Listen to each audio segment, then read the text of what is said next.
Surprised I'm actually here on time. It's not an attribute I'm qualified to do. At any rate, I'm delighted to be here this morning. Thank you very much for the kind words. Certainly I cannot emphasize enough the importance of the work that has taken place within the past year. Work which, without the leadership and support that has been exhibited by Queen's through the Moynihan Centre, would not have taken place.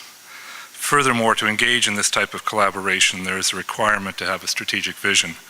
And there is no greater evidence of this than the board and senior management of Pella CFDC, who, in recognizing the importance of the needs of their rural constituency, made a vision a reality. As someone who has spent a great deal of time on the ground in terms of advocating on behalf of rural Eastern Ontario, the need to support what one believes in intuitively with well-researched, documented, supported, and analyzed facts is essential to create change or change policy which impacts the social and economic well-being of Eastern Ontario.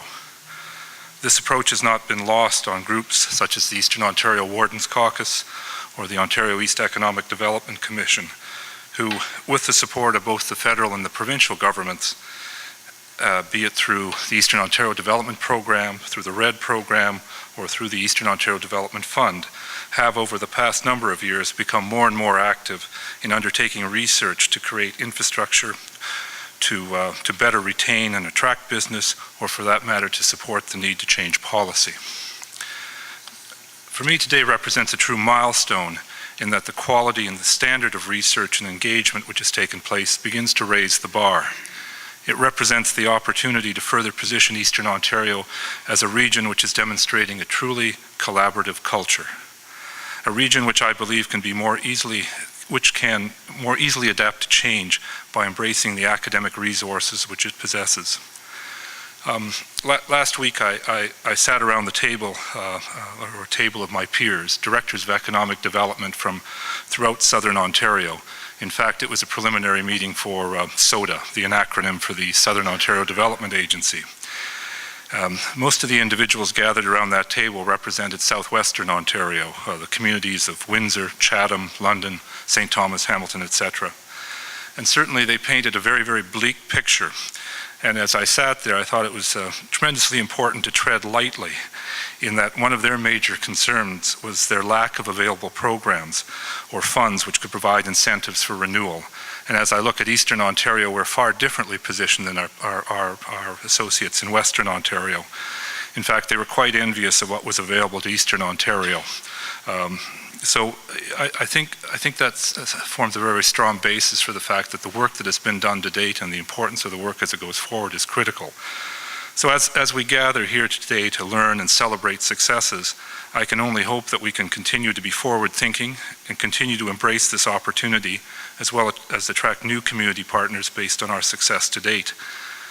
Quite honestly, the question is not whether we will survive the current economic crisis, but how we will be positioned in the face of change to benefit the most. And what you will see and hear today is that first step. So enjoy your day, and thank you very much.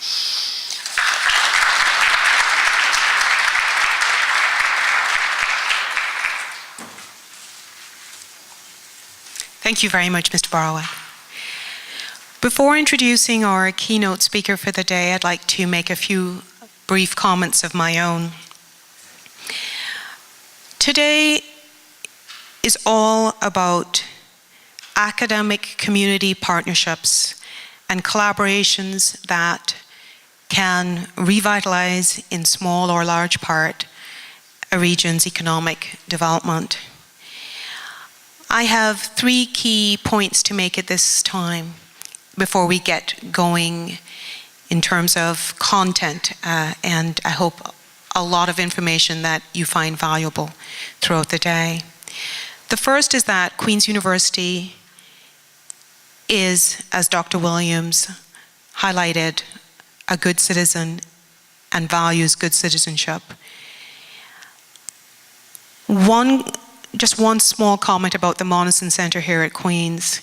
It has the full support of the university, and its key goal is to conduct research related to the knowledge economy.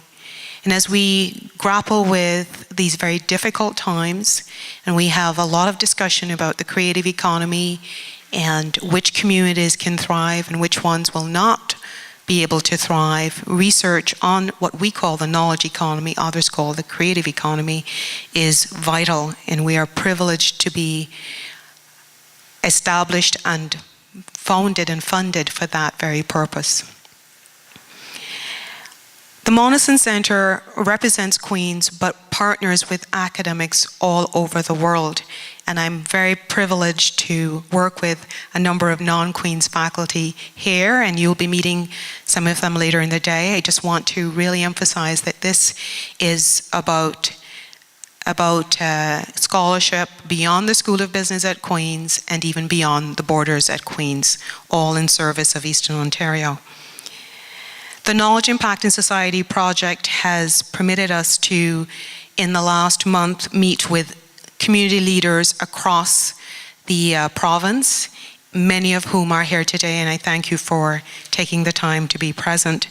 We have had meetings to look at research needs and I'll just give you a subset, not a total list of communities: Bancroft, Pembroke, Peterborough, Grenville, Keswick, Smiths Falls, Minden, Perth, Belleville, and the list goes on.